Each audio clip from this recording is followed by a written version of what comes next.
Hi, welcome back to my studio. I'm Barbara Swift and you're watching BSwiftArt.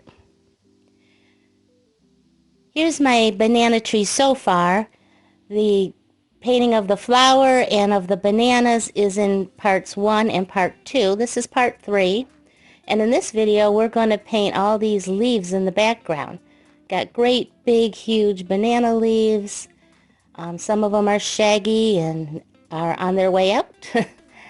And some of them are bright green. I've got a few little folds that we're going to highlight in there, some shadows behind the folds of the leaves, and also all the little textures in the leaves. There's little horizontal lines that go through the leaves, but they're very soft.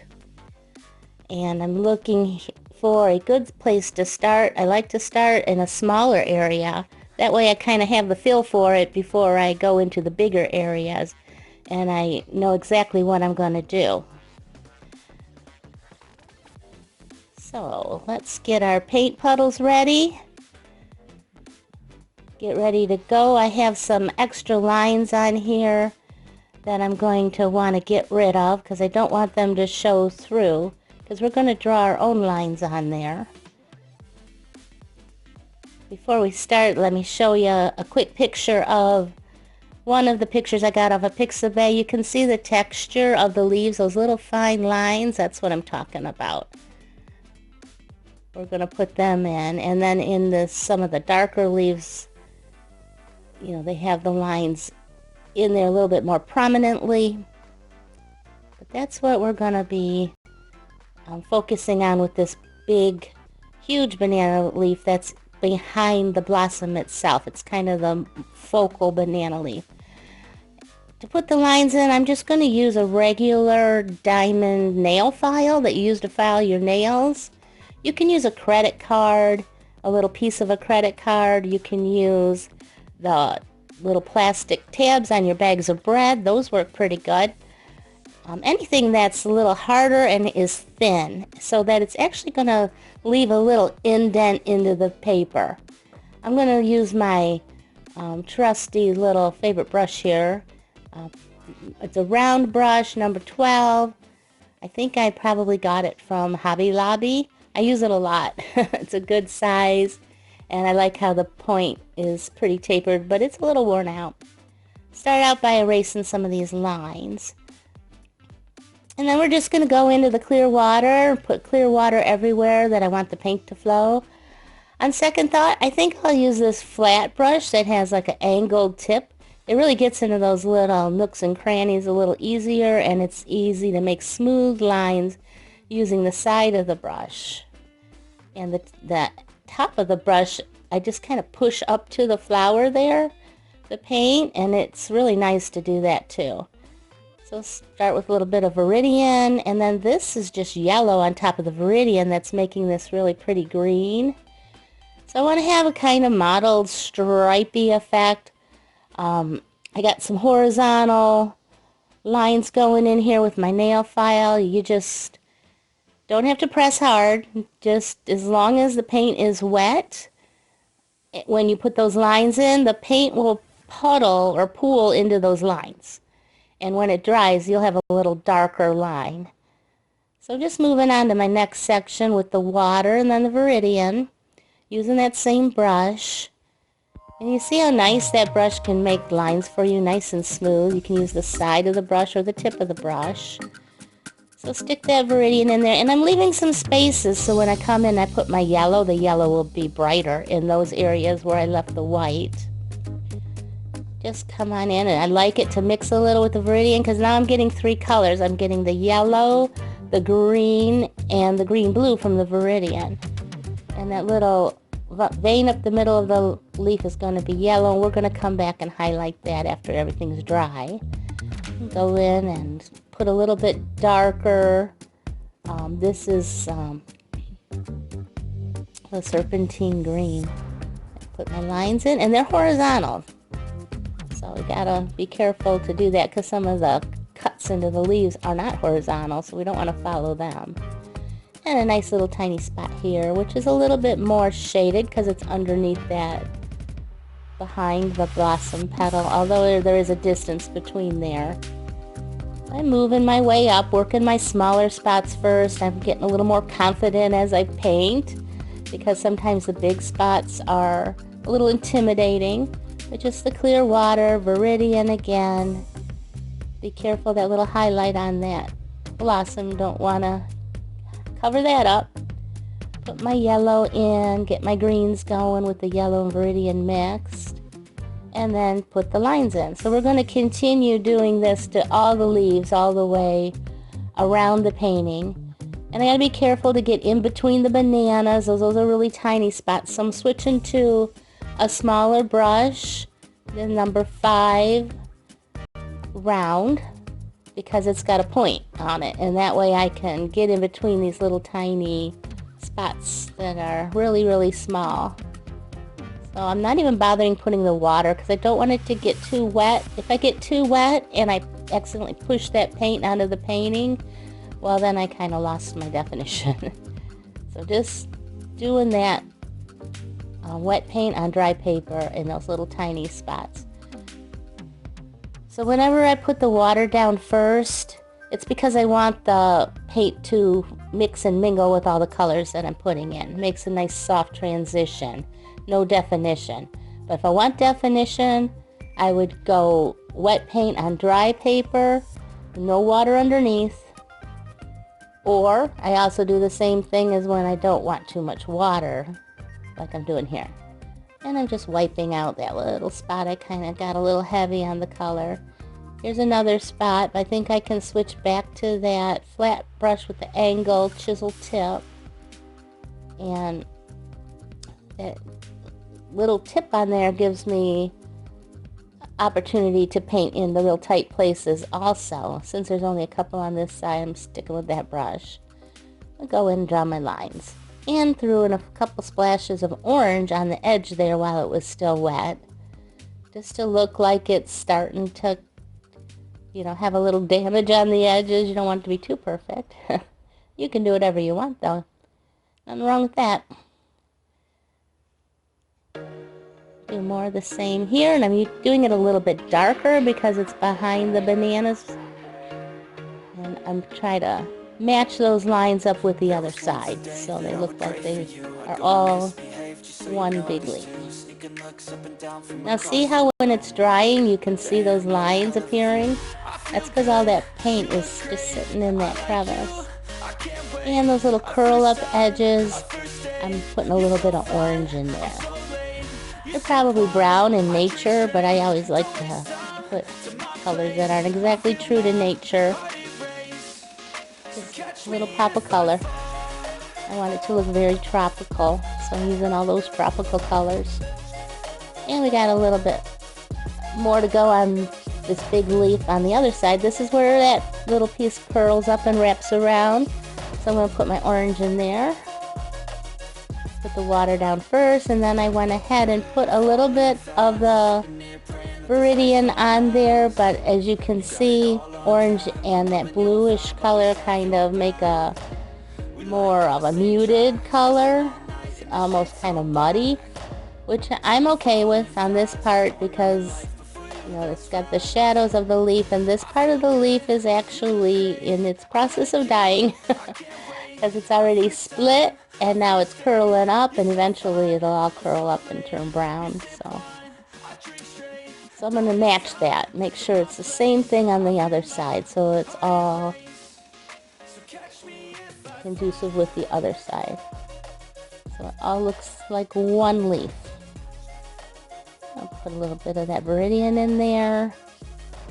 There. You can always come back and glaze over it if you want to beef up that orange, or I do end up putting all glaze on this entire leaf of just the yellow, which is a watered down yellow paint, and then I just painted it over the whole thing after I was done because it gave it a little bit more depth and a little bit more sunny looking to that leaf.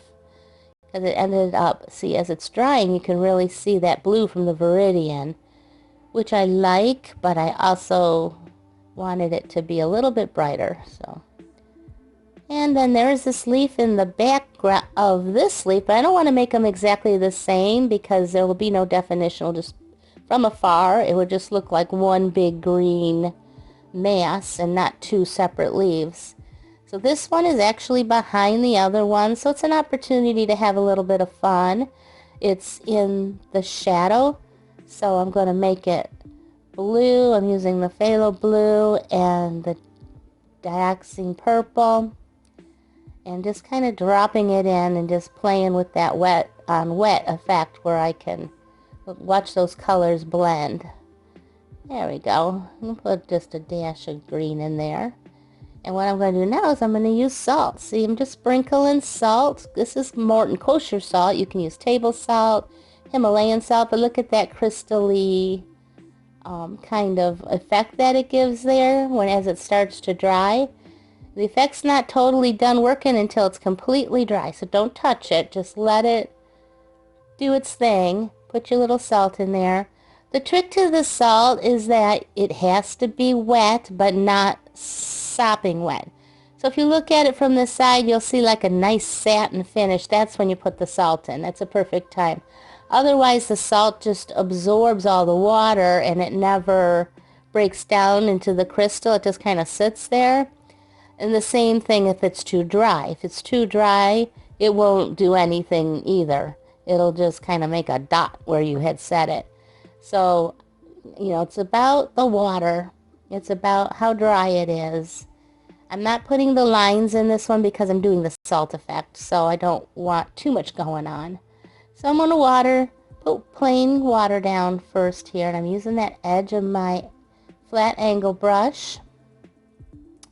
And just kind of putting that blue in here and there, up and down, vertically, horizontally. So this is the phthalo blue. And I just want it to be a little muted, so when that salt's in there, it will, you know, kind of mute it even more and has those crystally looking effects there. So I'll put my purple on there, and I'm brushing that around. Same thing, I'm trying not to make it solid. I'm making it a little blotchy on purpose. And see, I did some horizontal and some vertical lines with my brush. And that way I have nothing too solid. And then before it gets too dry, I got to think about putting that salt on. So there was just a yellow. So put the salt on here.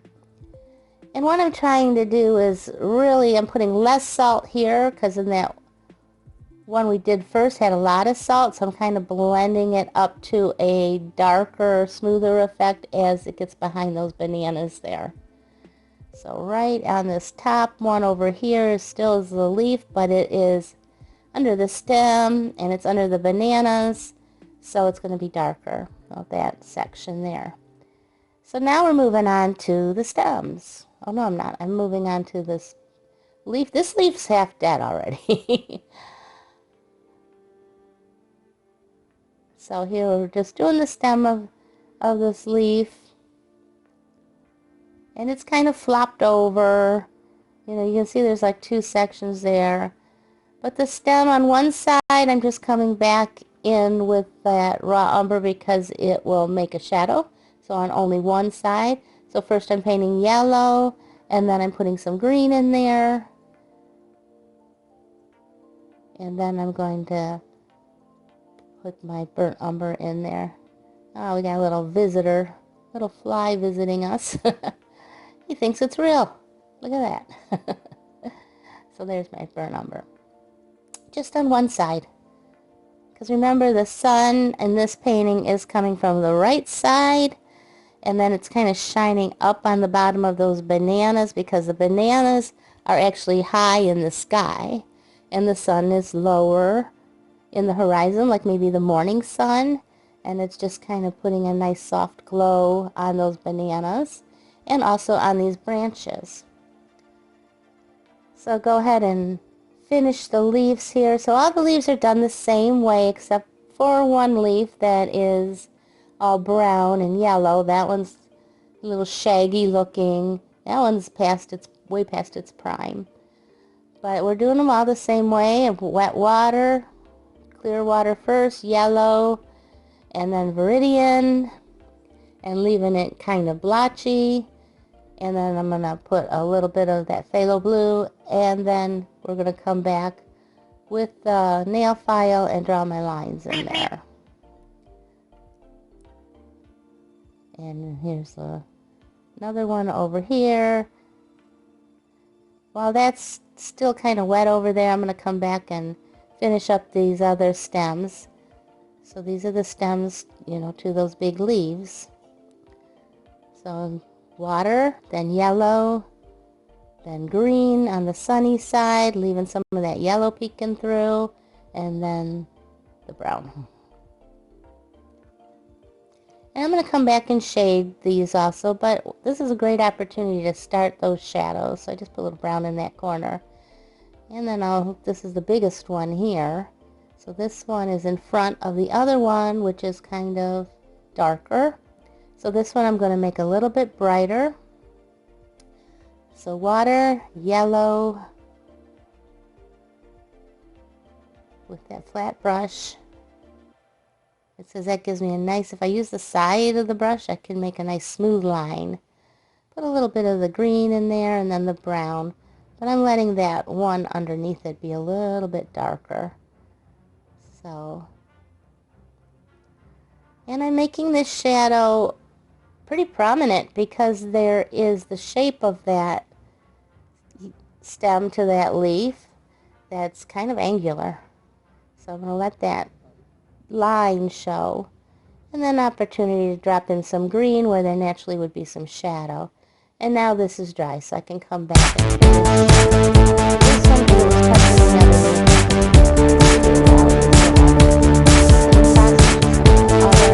On this one I'm putting a little bit more Viridian, just a little bit darker. Orange on the tips there.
With those bananas, I don't want to get it too wet because it'll just push the paint right over the edge.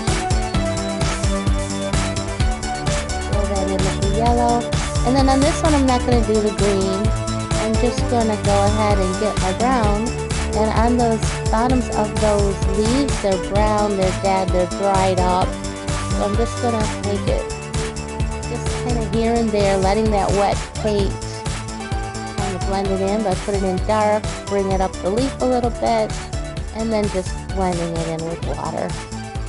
And here it's dark because they're behind that those bananas. I'll just put it in and soften it up with just a clean brush with water, blending it in. So that one's pretty easy. I didn't even put any lines in with my nail file. And then I'm just going to come across and define that top edge of that rib in the leaf. And blend it in, soften it in, some of those little top creases. So here's all the colors that we use. Lots of colors. Phthalo blue, burnt umber, deep rose, opera pink, peony and orange, hands of yellow light, dioxin purple, ultramarine turquoise, viridian, and permatex serpentine green. Now we got to pick the background. So I really like the purple and the phthalo blue. And those, if you put them together, mix very well. I don't want to put extra green in there. I think we have a lot of green. Didn't even really use the opera pink. A little tiny bit, I think, in the bud. So the Viridian I like, but we have an awful lot of Viridian in there. But the Hansa yellow light and the blue will make a green. So blue and yellow make green. So that's a nice choice. But kind of watch out. Don't want that yellow and purple to mix or it'll make brown. So if you wanted brown, just go ahead and use the burnt umber. But yeah, those two colors together will make a pretty green. And then I can always put a little bit of purple with the blue. That works really well. And I think I'll put a little bit of orange because of that sunny side. And then this orange and the yellow will make a nice bright orange. So when they mix. So those are my background colors. That's how I picked them. So we've got the Purion orange, Hansa yellow light. These are all Daniel Smith. Those mix well together. Phthalo blue mixes well with all those colors. And then we'll just kind of put that purple on its own, maybe with the blue a little bit, but not with the other colors because it'll just make mud. Makes mud with the orange too. Don't want mud unless we're looking for mud. I'm not looking for mud. So here's my salt effect. Let me show you how to take it off. Now this one here, I wanted less salt effect on, but I still wanted a little bit. You know, probably I would have liked more, but it's okay. It has a little bit on that edge there, which blends down into this edge, which has less salt on it than that very tip of that leaf has the most salt, because that's going to be the most sunny spot of that whole leaf. Okay, there we have. The whole thing is all painted now, and it looks fine, just like it is, but you can add that background to it if you wish. So this would be like another extra step. So at this point, if you like my video, please consider subscribing and push that like button. That always helps my videos get more exposure. So if you'd like to see more or you like the content in here, I ask that you do that if you want to. No pressure. So just did the water, I did the yellow, now I'm putting the orange and just kind of seeing what it does. I don't mind that's a little bit blotchy. Kind of like the effect, gives it a little bit of texture. Again, I'm starting with those small spots. And on the right hand side here, I'm using the orange because that's where the sunny side of the painting is. And I got the yellow in there. But everything is kind of shadowed by the leaves and, you know, the banana tree and the stems. So it's going to be a little muted, a little blotchy, which is good. So see how pretty that orange and yellow mixed together? It makes that beautiful kind of orange sherbet color. So I'm going ahead and finishing that corner down there, and I'm putting it in. But I'm thinking, you know, now it's behind on the bottom side. So very carefully, I'm putting the phthalo blue, but I don't want to mix it too much with the orange because it makes it really muddy looking. So it's got to mix a little because it has to blend, but I'm just being very careful. See, I'm just kind of dabbing around, being very careful. Got a little bit of that yellow in there, so that made more of a green, which made me a little happier. But now on this side of the painting, it's darker. So I'm going to have, you know, on the bottom there, I was trying to make that transition. You want everything to flow together so it doesn't look like you painted different sections. And this part is a big section. So I got my bigger angle brush out. I'm putting the water on. Got to be real careful between those leaves and little shaggy areas. Got some little fine areas that you can't add too much water there. I can add more water on the bigger spaces. It will dilute the color of the paint, but I can always keep adding more paint to that to deepen it up. But I don't want to get too wet on the little spots because that water sits on the top of the paper a bit. And then when you put the paint on top of it, that's also adding more water.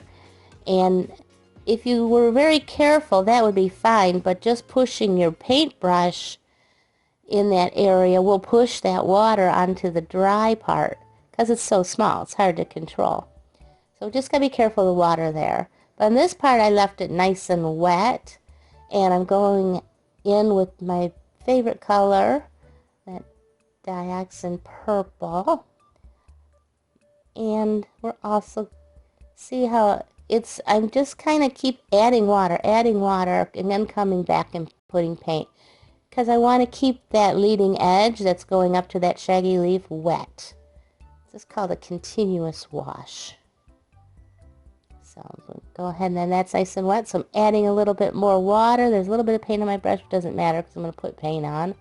And then I'm going to put the paint and kind of darken up some areas while they're still wet. Now if that was dry, I wouldn't do that because it would definitely leave a darker patch rather than blend in. But as long as you have the water going and flowing there, then it will blend.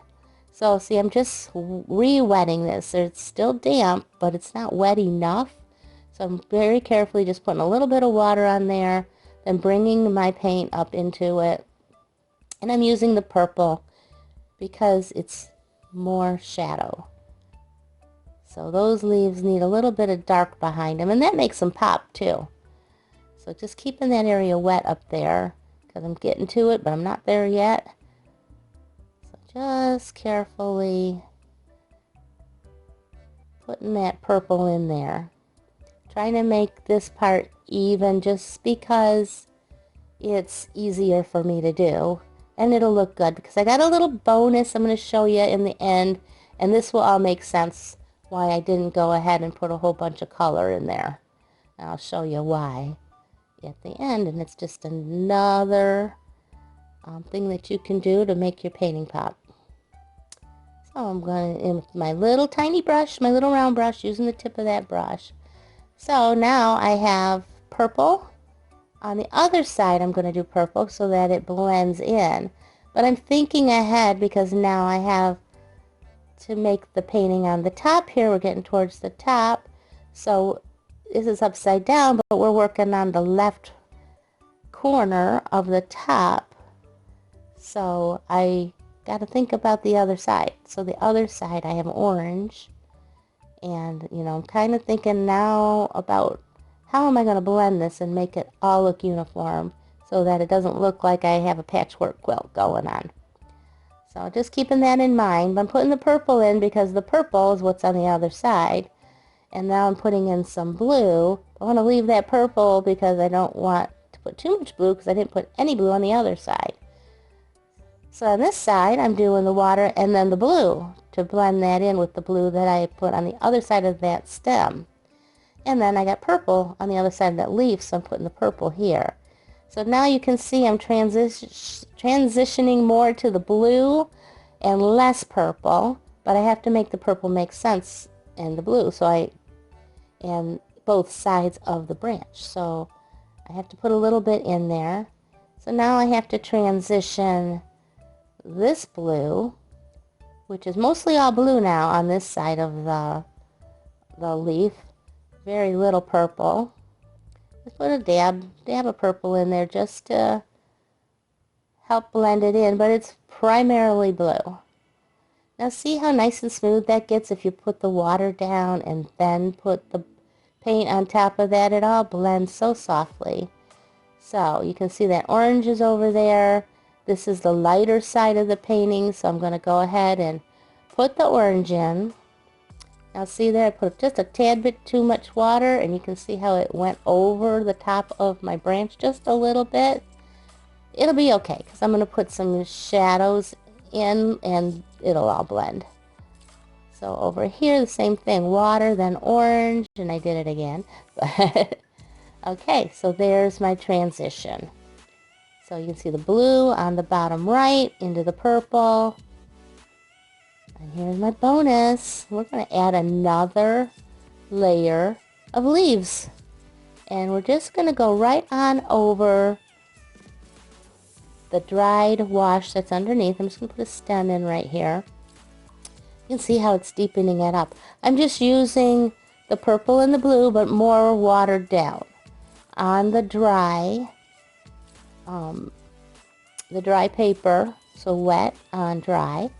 And you see I went over the edge there a little bit, but since it's dry underneath, I put a little bit of water, blotted up with my super wonderful toilet tissue that soaks up everything and doesn't leave the imprint of little flowers or quilts, which is what happens with paper towels and stuff, toilet paper. Gotta be careful of that. See that little line there? That little line is just an imperfection in my paper. It's been happening a lot, but I'm gonna make it darker, so it doesn't matter.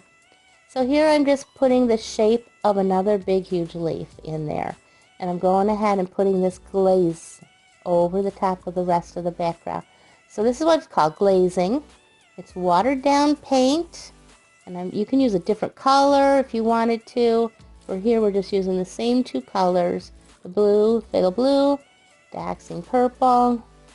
I leave that little cutout shape of the leaf, and now it looks like there's a leaf distant in the background, but we don't need to give too much information. We just need to let the viewer know that there's a leaf back there. And look at this. I did not put any underneath that shaggy part because that's so hard to paint in there. So I'm just put just a vein of the leaf in there. That's all the information I'm going to give. It's a leaf. Not going to put any lines in it or anything. I'll lighten it up a bit there with that toilet paper. Toilet tissue. Oh, I am putting lines. I'm sorry. I did with the brush, but not with the nail file because it's not wet, so it wouldn't have done anything, and the paint's not on there. This is the paint from before. Yep. Oh, I did. There. Put a little bit of lines. Not too much information. And come back in on this side. Everything now has to get a wash so that it all blends. So I'm going all the way around, putting a wash on it. Where the orange parts are, we'll put a yellow wash. Here I'm just using the same colors. You see that? It kind of, now there's another leaf. It's magic. And I'm going to put some stems in too on the bottom here because there's only one stem. So I'm just using the purple. I'm using the smaller brush. And before I put the stems in, I'm putting some shadows in. And that was with that moon glow. I love that color. That color is so pretty. It's like a really dusty, grayed down purple, but it's great for shadows. And I will admit, my strong point is not shadows. My husband says I have no perspective.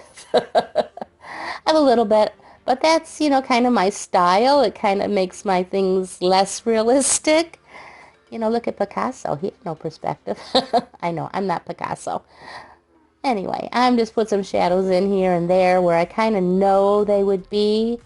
So just a little bit to make that leaf look like it's behind, a little curling up on the edges, especially in the bananas. The bananas need more definition. You know, we put so many colors in when we painted them, but as everything dries, it lightens up. So I'm just taking that moon glow and I am using a light, watered down version of it. I can always build it up, but I don't want to go too dark. But you can go pretty dark with shadows.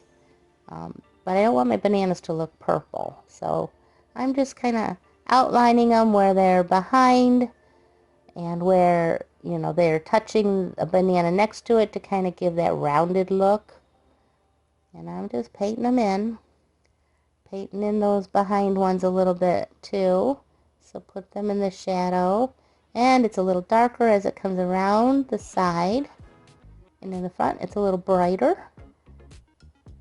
So see, I just put a little bit of definition in there, kind of separates it. And those little bananas or blossoms or whatever they are, I'm just going to put some in there. And then I want to put a little more green right there, because that was pretty green. Okay, that looks pretty good. Alright, come back to my bananas. I wonder how many times I say bananas in these videos. I'm going bananas. Okay, so we're just going to put some more shadows in here. See how that pops them out? Now they're separated. And these ones up here too. So where you put it over the viridian, it really, you know, makes it looks really nice. Separate out those bananas. Those are a little darker up there, so a little bit darker. And also on my stalks. So on the bottom side of the stalks, I'm putting a little bit of shadow in there. Turn the painting around. Hope I didn't make you dizzy. Coming across on this side. That shadow's going to make it look like they're more rounded. It'll give it a little bit more shape. So I'm going to put this one's in between the two stalks. So I'm going to put that shadow in there. And also on the one side of these two stalks. And where it meets there, where those stems crisscross, I want to put some shadow in there. And I bring it up just a little bit. Just a little bit, because that stalk is in front of it. And the same thing on this end one, and bring that up just a bit there, because in that little V there'll be darker shadows. And then I have to do it on the other side too, because I want it all to match, so when you're looking at it as a whole, they all go together. On the very tips of all the bananas, there's just a little dark spot and just the remains of the dried up little flower that they came out of. So they just kind of curl up. They're a few inches long and they're on every banana at this point. So I just go ahead and put them up real quick, just using the brown. There's nothing to define in there. We just want to have them there. It really makes it look fun, I think. Okay. Okay, till next time, if you'd like to subscribe, press the subscribe button. Peace and love be in all your days. Be creative, be colorful, be swift art. Bye for now. See you in the next one.